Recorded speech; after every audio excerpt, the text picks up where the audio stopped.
Dipti's here now. She's having a look through the papers for us. She's going to start with that backlash I mentioned in the news to those shocking comments made by the Hungarian Prime Minister Viktor Orban. That's right. The far-right leader of Hungary really shocked people with his comments on the weekend, Stuart, when in Romania he said that migration has split Europe and the West in two. He said that countries where European and non-European people mingle are no longer nations, but conglomerations of people.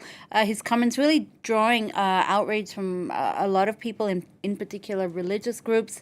It also prompted yesterday the very angry, very public resignation of his longtime advisor, Susa Hegedus, on Tuesday. As I said, according to Politico, Hegedus is a sociologist whose parents were Holocaust survivors, and she's very dramatically ended her 20-year friendship with Viktor Orban, saying in a letter that his comments were worthy of Goebbels and his comments were pure Nazi text, and that he was, quote, openly racist.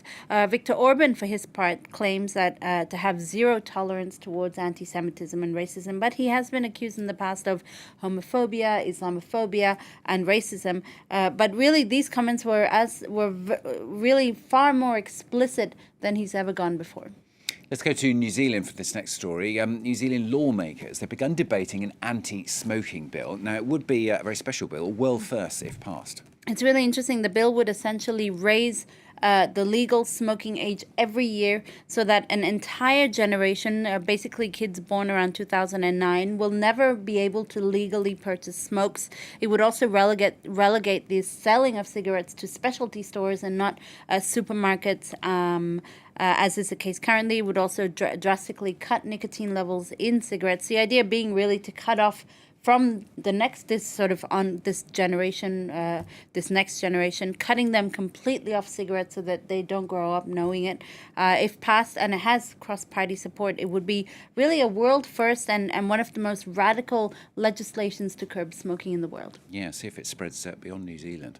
Quick one now on the Women's Euro Championship. France are facing Germany today, both teams vying there for a spot in the final. That's right. The winner of France-Germany will head to the final against England in the Euro Championship final. That's on Sunday. It comes after the Lionesses' incredible victory against Sweden 4-0 yesterday. They booked their spot in the final in front of their home crowd. They'll face either France or Germany, as we said. The Sun indulging in a bit of France bashing today, this morning. Clearly not backing France. Now bring on Germany. And if you see there, or France in very, very, very tiny handwriting. So clearly the Sun, I don't know if this is I think it's Germany bashing as well, because there was always a big rivalry in football between England and Germany. That's true. But I wonder if other things, like the queues at the border in Dover might be sort of influencing this headline from the Sun today. Anyway, let's look at L'Equipe, because they're a lot more level in their portrayal. L'Equipe, the French sports paper, backs France as the winners of tonight's game. They say if they win, it would be the first time in French women's football history, and it would offer the French a chance to, quote, write their own history. That's the headline there on the front of L'Equipe story. Yeah, it could be difficult for those English people in the newsroom over the weekend if it does finish up being England-France in the final. We'll see. Finally from Dipti, he is the UK's richest living artist. I'm talking about Damien Hirst. He's announced that he's going to be actually, burning his own artworks as part of his next project. Yeah, exactly. I guess when you've done everything, might as well set fire to it. Yeah, exactly. All that's left is to burn your own work. It's actually part of a long-term art project by Damien Hirst. 6 years ago, he created 10,000 unique dot paintings. Last year, buyers could either buy the physical artwork for £2,000 or they could buy its corresponding NFT, which is a unique digital item that can be traded online. So they were given 1 year, and that 1 year expires today, to make their decision. And it's sort of a non-reversible decision. They have to decide whether they want digital or physical artwork.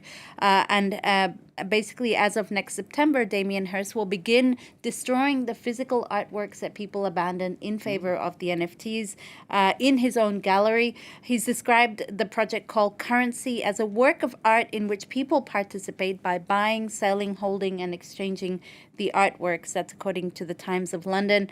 NFTs have boomed in recent times. You might remember that man who purchased the Twitter founder, Jack Dorsey's first tweet ever as an NFT for $3 million. million, and then he couldn't sell it for more than 5 figures. In fact, he never ended up being able to resell it. So the question is Damien Hirst's artworks, are they more valuable physically or as NFTs? And I think that's a question. Exactly, certainly is. Give me your scripts, Dipti. Give me your Then scripts. the apps have got no value. Give me your scripts. I want your scripts. We'll be setting fire to Dipti's scripts. There's no value, so you might as well. Lots of value always in Dipti's scripts. Thanks, Dipti Tequila, the press review on France 24. Morning's coming up very shortly. Do stay with us if you can.